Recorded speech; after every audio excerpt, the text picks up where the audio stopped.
The Mega Man Battle Network series has finally arrived on modern platforms and PC, bringing a series about the mystic future of the internet to its full potential. The Battle Network series has a particularly interesting localization. There were many changes for the Western audience that we really don't see too often anymore, along with plenty of quirks, typos, and mistakes. The localization of some games sticks out more than others as well. However, there were also many changes due to limited cartridge space and failed products among the Western audience. All that said, when it comes to these games overseas, there's a lot to talk about. And with this video, we'll cover Mega Man Battle Networks 1 through 6 and how they differ from Rockman EXE 1 through 6, as well as Operate Shooting Star, which is a DS version of 1, and Battle Network 5 Double Team for the DS, which included both Battle Network 5 games on one cartridge. We'll then look at the Wii U versions of the games as well as the Legacy Collection. The Legacy Collection is based on the original Japanese versions, so understanding what changed in the localizations of the games will help us understand the new stuff that Western players never got to see in the games before. Meanwhile, next week I'll have a video going into the version differences between the alternative versions of Battle Networks 3 through 6. There's a lot to talk about in regards to content, features, and changes that only really affect those going for 100% completion or involve extra peripherals and products, as this was a heavily merchandised series. The three primary sources of external content are from crossovers via linking or slotting in other games, e-reader cards aka patch cards in-game, and chip gates with battle chips. These things are relevant for the Wii U versions and the Legacy Collection, but they'll be separated by this corner graphic denoting that this content doesn't involve changes with the base games. It's practically impossible to play a content-complete experience of this series due to its merchandising, so don't let it overwhelm you. Getting from the opening to the credits roll doesn't require any friends or PvP or trading, and for many like myself, there's enough to love about these games without engaging in the game's features like that. It's just that these games also offer post-game and completion bonuses that are also satisfying to strive for. Lastly, huge thank you to the Rockman EXE Zone for being a premier resource on practically everything covered in this video that is growing daily, in addition to the Mega Man Knowledge Base Wiki and the Cutting Room Floor. But if you want to read up on anything about these games or even see the latest info and corrections, I heavily recommend checking out the Rockman EXE Zone. And a huge thank you to Midnight W and Prof9 for providing feedback on this video. I am not exaggerating when I say that to this date, these are the most publicly well-researched games that I've covered on this channel. And if we really wanted to get into the nitty-gritty of it, this video could easily go over an hour, probably an hour and a half. So I have done my best to compact everything I possibly could into a 30-minute time frame. So with that said, let's get into it. So for Battle Network 1 overseas, the title screen was altered, and the icon for chips with no elements was changed to what we'll see in future games. Additionally, in EXE 1, this 1000 Zenny mystery data in Waterworks 6 doesn't appear until the boss is beat, but in Battle Network 1, it's there the first time you go through. Now on Nintendo DS, we have an updated version of Battle Network 1 known as Rockman EXE Operate Shooting Star. Now while this is a Japan-only release, there is a fantastic fan translation by Griga Master and these members of the Rockman EXE Zone community. The fan translation uses the original game's English translation, but makes corrections that were made in OSS's Japanese script and is updated to be more consistent with the later English games. So what we have here is an updated version of Battle Network 1 that's been updated to play more like the later games, as well as feature some crossover content with Mega Man Star Force. This content includes a prologue, a brief extra chapter with a boss that's a fan contest design, as well as a Star Force Mega Man fight, 5 battle chips with 2 program advances, and the Star Coliseum where you can run away from base or fight each other to collect points. You can also play as Star Force Mega Man, who has a shield, an auto-charging buster, his own music, and is capable of locking onto enemies. Star Force Mega Man replaces the game's armor system, which is a smaller component of Battle Network 1 compared to the later mechanics seen in the later games. To compensate for the removal of the armor system, the base damage of many enemies were halved. But because there's no no armor system, hitting level 100 requires completing your chip library, and seeing base before required 174 chips, but now requires 178. Base's chip was an event chip in Japan and still is event only, as is the new Rogue event chip.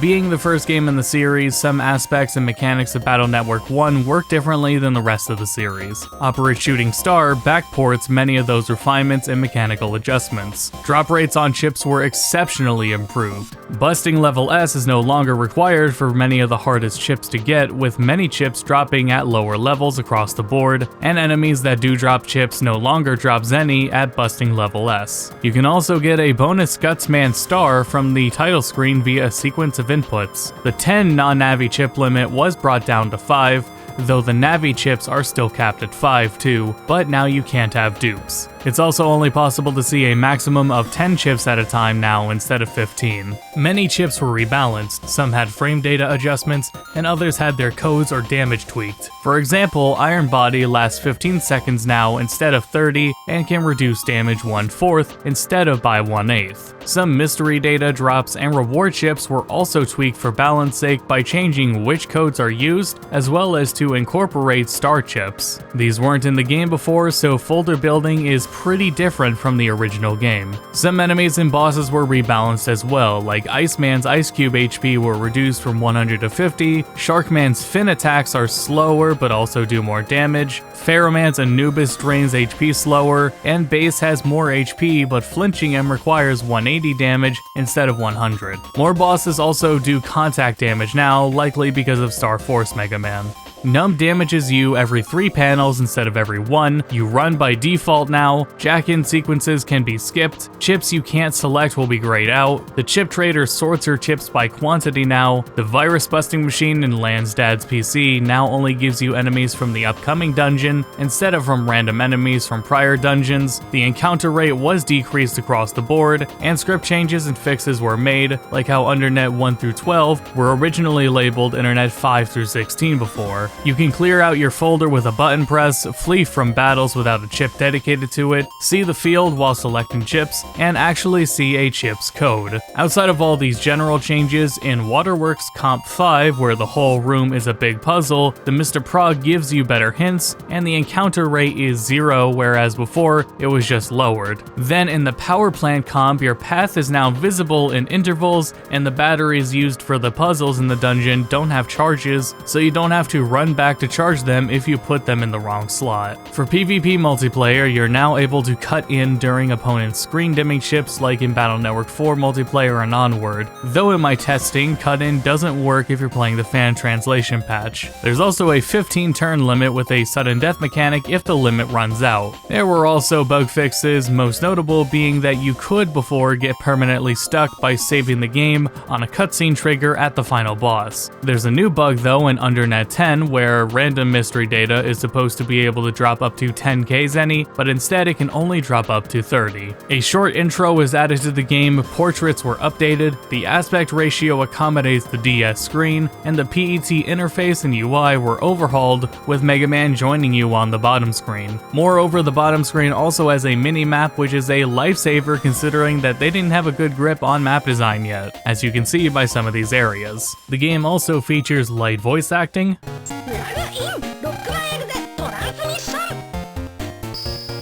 and a different flavor to the music thanks to being on the DS.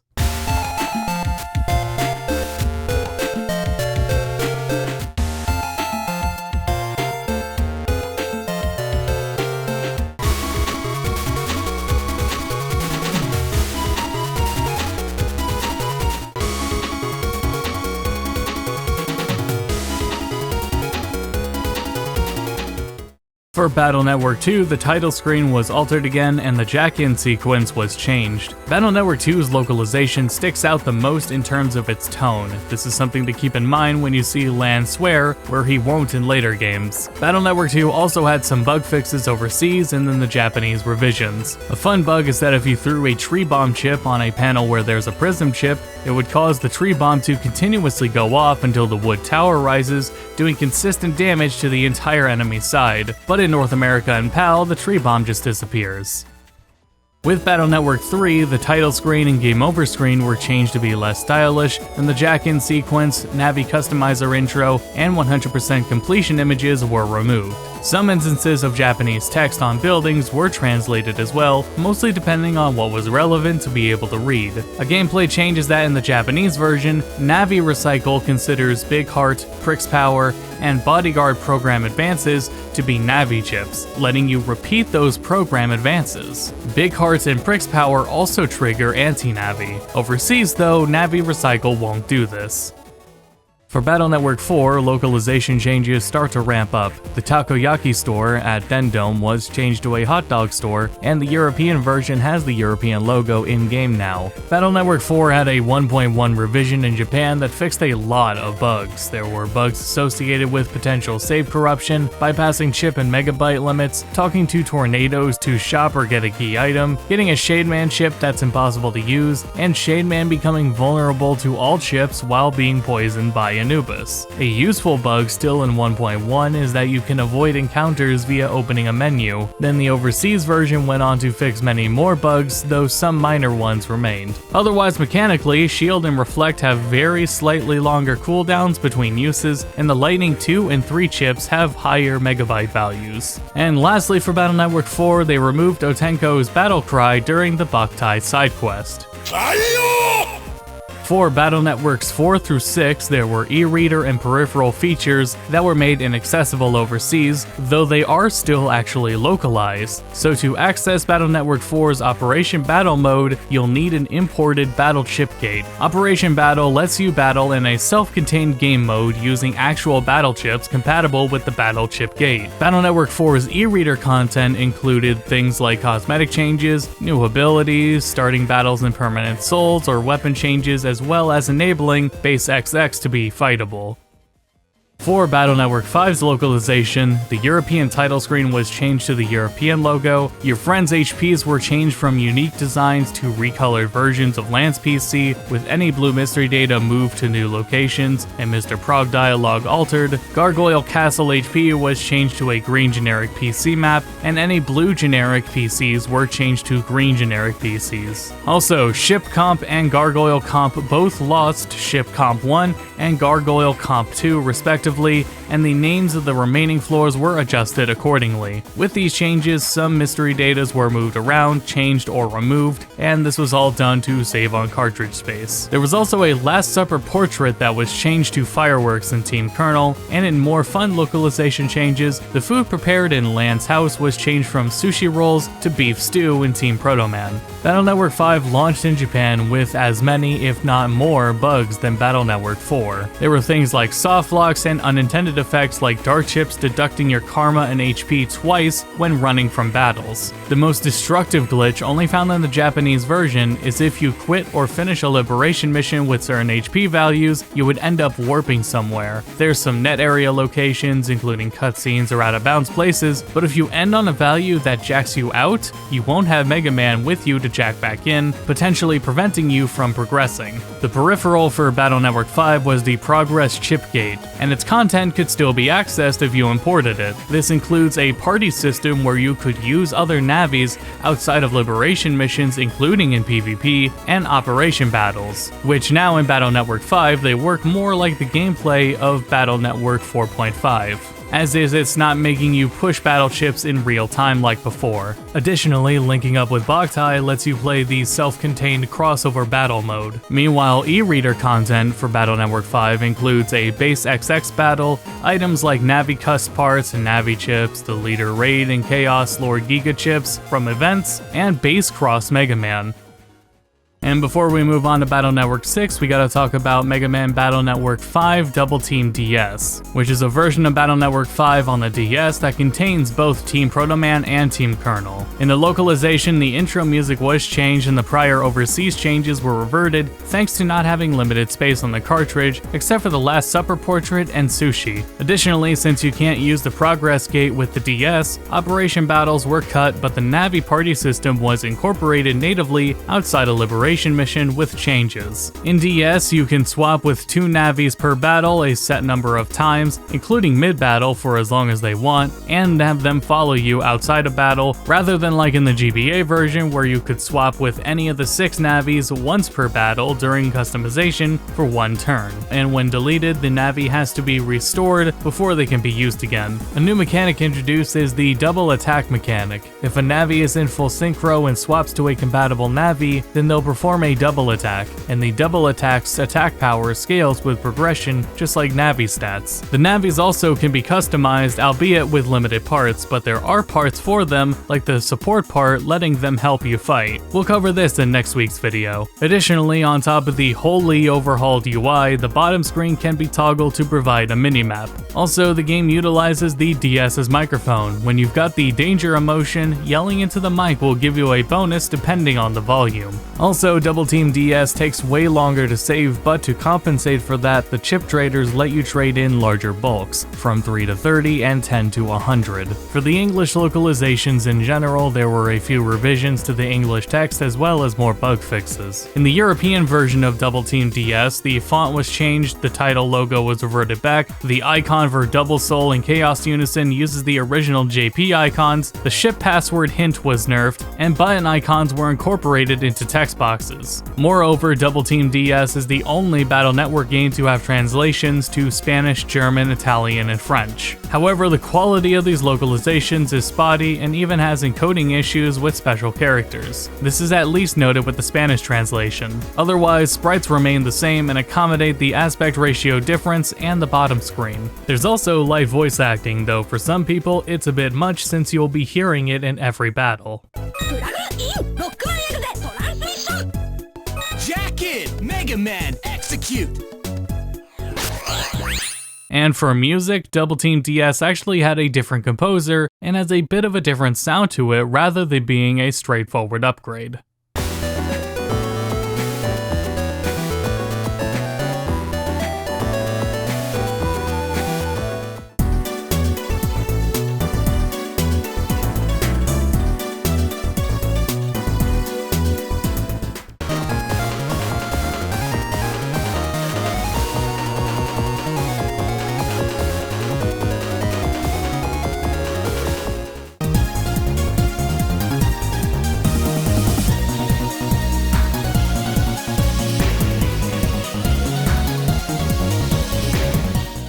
Battle Network 5 DS had bonuses you could get depending on the game in the GBA slot. Since you can't use e-reader cards to get base XX like you could on GBA, base XX can be fought if you've inserted in total Battle Network 1, 2, either of 3, either of 4, and either of 5. And in Japan, you also need 4.5 with all that. Soul Cross form is obtained via Boktai 3 in Japan, but since that never released outside of Japan, it's Boktai 2 overseas. And Base Cross can be activated via either Battle Network 5 if you've beaten Base Omega in those games. Generally, each Battle Network game grants you a bonus to certain Navi special chips during liberation missions, up to 100 depending on story progress, as well as a remix of that game's battle music. Battle Network 1 also grants access to a dual folder intended for PvP. Battle Network 2 adds a subchip merchant in Dad's Lab that sells at a 50% discount. Battle Network 3 adds a program dealer to end Area 1 with new bonus programs. Battle Network 4 will present program advanced combos on the BBS boards. Battle Network 4.5 adds a treasure hunt for an extra 50k zennies. And for Battle Network 5, you can actually import your folder from the game to replace your extra folder, and will include the opposite version's gigachips. If you have a completed save or no save data at all, you'll also get a TP chip, letting you swap someone in a liberation mission with someone from the opposing game. Moreover, the free space at Higsby's shop will let you purchase the opposing version's base Navi chips. Any Boktai game will reskin the Samurai minigame and let you earn crossover points and add a trader to Orin Area 2. This was a necessity as crossover battle from Battle Network 5 between it and Boktai 2 was cut, which was how you got crossover points before.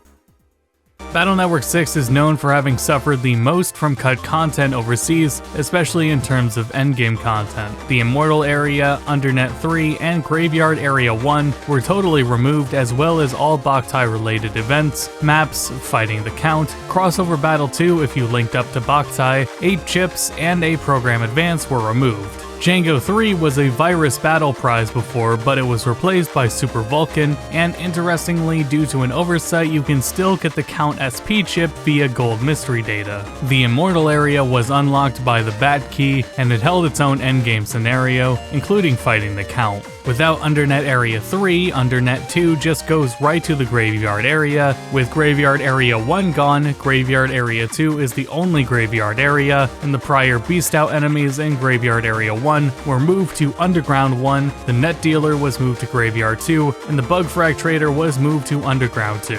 Otherwise, there's now a Net Dealer in Undernet 0 that sells chips that were mystery data in the cut areas. Map preview boards were also removed from the game, likely to save on cartridge space. Alongside relocated items and NPCs, a few battles and areas were altered or added to include enemies from the cut areas. And for smaller changes, the title screen change for 6 is less drastic, the custom gauge was updated, and the Taiyaki store now sells fish sticks. Every aspect of the peripherals were hard cut from Battle Network 6. In EXE 6, you needed the e-reader to access the Double Beast and Gregar and Falzar event chips, as well as exclusive requests in order to fight Proto Man FC, in addition to various items, Navi customization parts, and chips. Overseas, e-reader requests were just baked in, so they wouldn't be needed for that anyway, and items found using the item cards can now be found normally in-game. Unlike Battle Network 4 and 5's Battle Chip Gate and Progress Chip Gate, EXE's Beast Link Gate was region locked and doesn't work with Battle Network 6 at all. This functionality would have let you use Link Navis freely in post-game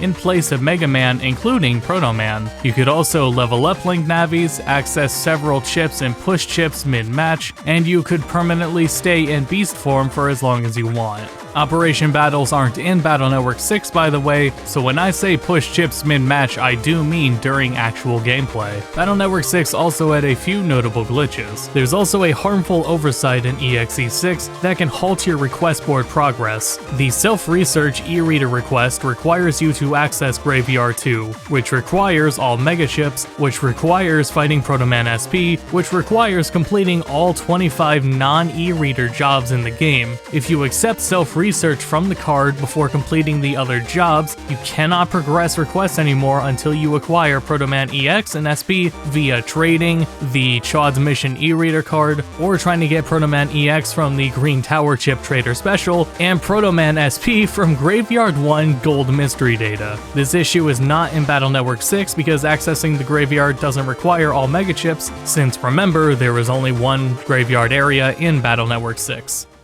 While you can no longer purchase the Wii U Virtual Console versions of the games, they do maintain a legacy as the versions of the games that can be 100% completed without multiplayer to any extent. To that end, there are ROMs out there of each Wii U version, but you didn't hear from me. The Wii U itself, however, offers save stating, button remapping, a pixel filter, and integer scaling. So for all games that apply, network features and things like crossover battle or operation battles are totally inaccessible. In their place, the network menus of each game will give certain items that originally needed other players to unlock. The peripherals of the original game's content are inaccessible as well, and only a few of those items are obtained via the network menus. For Battle Network 1, the network menu doesn't do anything, so you can't get the event-based chip. For Battle Network 2, the network menu gives you the PvP reward chips as well as Gate SP and Gospel chips. This is necessary if you desire to unlock hard mode. Battle Network 2 in the European eShop is also based on the North American version, which means nothing besides Ubisoft not being shown in the beginning. For Battle Network 3, the network menu gives you your version's exclusive Navi chips, PvP earn chips, and base GS chip.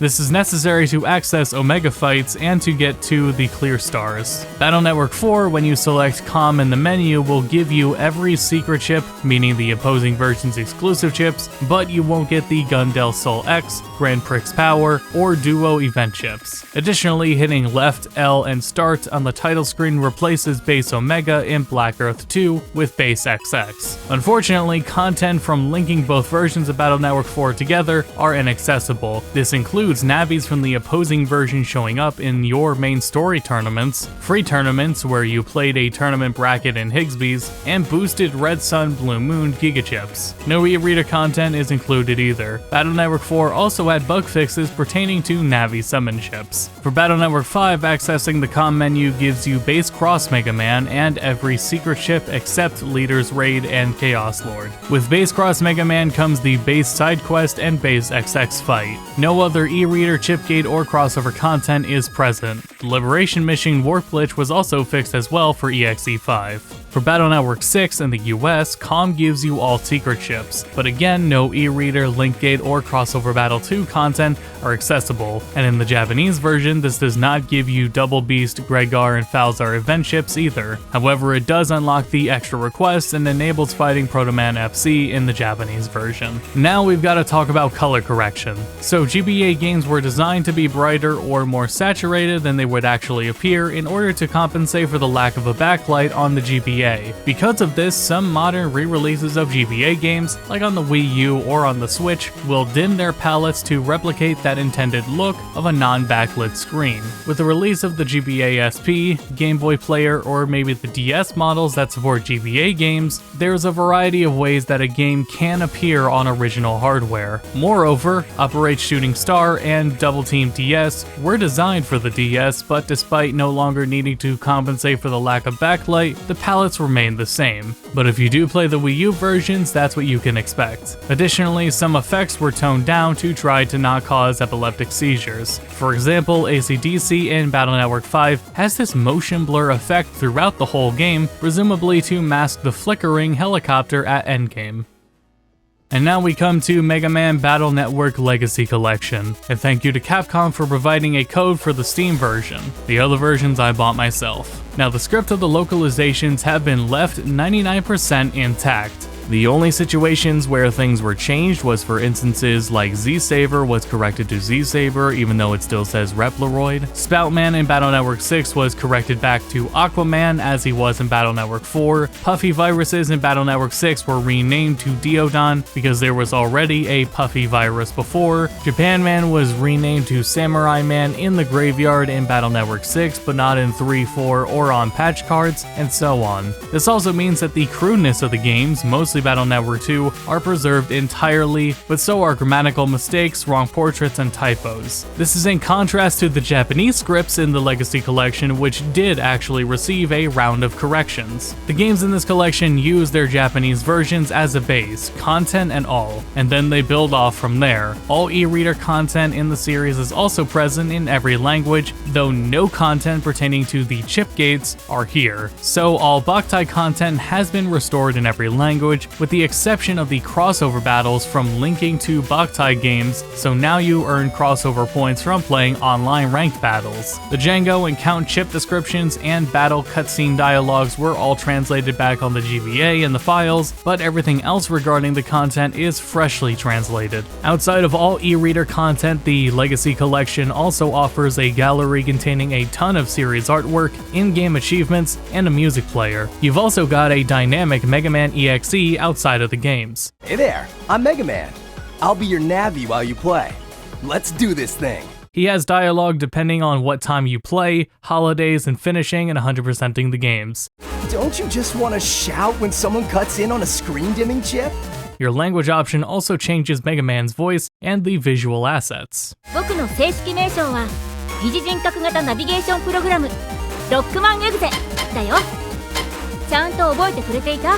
The Legacy Collection supports English, Japanese, and Chinese, as well as has minor different control schemes. So we'll start with some general gameplay changes and then cover some specific things per game. There are dozens upon dozens of minor and miscellaneous changes, so we'll do our best to compact as much info as we can here. Every online mode is now homogenized, which means that Battle Network 3 lost its weight class options and Battle Network 6 lost random battles. Now this was confirmed to not work on the Switch version, but at least on PC, while you can only redeem patch cards once per save file across the whole collection, you can redeem them again in hard mode saves for Battle Network 2 and New Game Plus saves in Battle Network 4. And again, that is currently not the case on the Switch version. Chip orders in Battle Networks 5 and 6 now work how they did in 3 and 4, where if you deposited a chip into a chip trader, it will transfer that chip to its chip order stock, where before in 5 and 6, chip order would only have one in stock.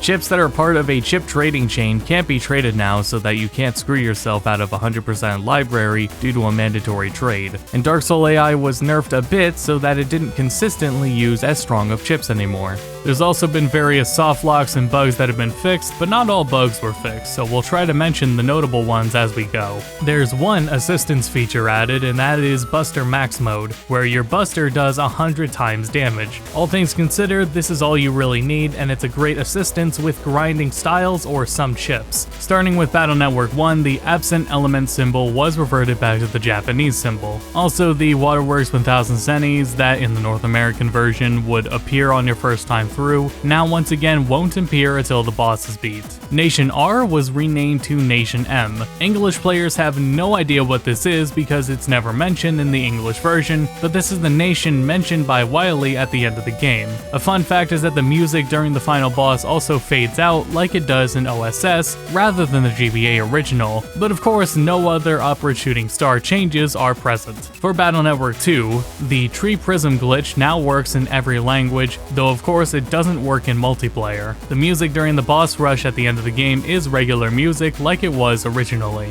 On GBA you could trade hub style to other players, but you can't do that anymore. Also, the retro chip trader that let you link up to Battle Network 1 to receive random chips from a select pool of them was removed entirely. And now for Battle Network 3, program advances that counted as navis in the Japanese version still do count as navis, letting you repeat certain program advances with Navi Recycle or deny them with Anti-Navi. For Battle Network 4, Lightning 2 and 3 have their original megabyte values. Otenko oddly doesn't have his voice lines in the English version either, but switching to Japanese or Chinese will play the line. Being based on the Japanese version with selective bug fixes, you can once again skirt around encounters by frequently opening a menu. For Battle Network 5, like we were saying, Gargoyle Comp, Ship Comp, everyone's unique PCs, and generic blue PCs were totally restored. Any of the text that was changed in Double Team DS was either not changed at all or changed in a different way. And then for Battle Network 6, the Immortal Area, Undernet 3, and Graveyard Area 1 all return as they were, along with the Boktai scenario, chips, and program advance, and the Count boss fight. Incident music does not play during the post-game anymore,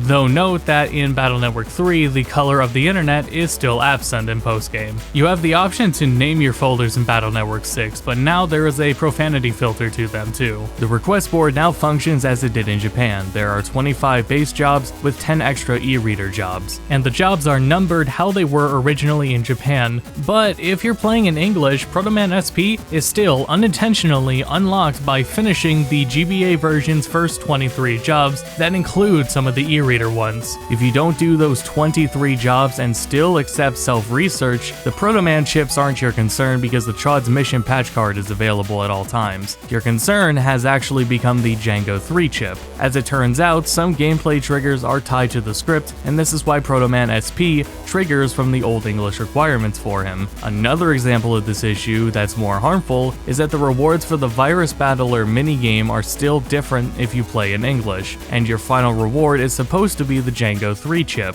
which is another mega chip you'll need to access Graveyard Area 2. Until both of these issues are patched, you circumvent this by changing your language to anything other than English, before doing the Virus Battler minigame. If you've accepted self-research and have already finished the Virus Battler minigame in English and therefore cannot get Django 3, you'll have to trade for it or take your chances with the Boktai trader. Visually, the Legacy Collection offers different screen sizes including integer scales, a filter to smear the pixels if you're into that, and a bunch of borders, though there's no option for no border. A cleaner serif font is also used, and text in general have been smoothed over, as well as button icons were integrated into text boxes. In a direct comparison, the games aren't as sharp as their raw pixels are. However, the trade-off is that there is practically no shimmering at the largest screen size. For the English versions, the graphics that were changed back on GBA are inconsistently restored. In some cases, you will see the overseas altered assets, and sometimes it's the original assets. Red crosses were also updated and changed to green. Cut graphics, on the other hand, like the Navi customization opening, 100% completion images, or original jack-in animations were restored. Some assets, such as the cross selection or 100% completion images, are also high-resolution artwork instead of sprites. And also any intro animations, since they accommodate the region logo design, are faithful to their original releases as well. Between the platforms, visual fidelity of the games themselves is practically identical. I did at least note though that the title screen text is lower resolution on Switch. Otherwise, the benefit to the Switch version is that you exclusively have local multiplayer capabilities. And then the Steam version also lets you remap keybinds. I guess I'll throw in here that the PC version also does not have arbitrary resolution support, nor does it really support anything outside of 16:9. Now on Steam Deck it's perfectly fine and is constrained to 16:9. On PC, however, if you have an ultra-wide, it will forcibly stretch the whole way, and to fix it I used a reshade plugin, and I will show you the values I used for it here for 21:9 aspect ratio. Music in the Legacy Collection comes from the official CD releases for the series soundtrack from years ago.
Sound effects don't share channels with the music now either, so sound effects do not cut out music anymore. However, I think the sound effects are a number too high compared to the music, so I recommend turning sound effects down one number.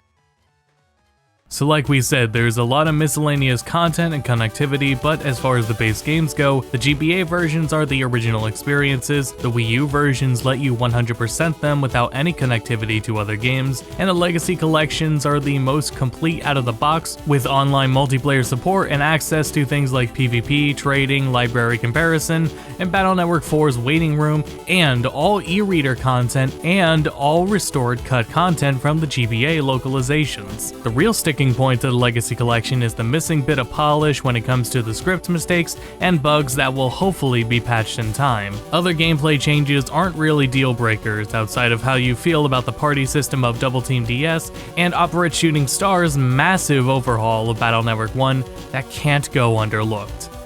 So thank you all for watching. Next week's video will be about the version differences, and after that will be a video about the console pixel remaster changes. So until next time, thank you for watching.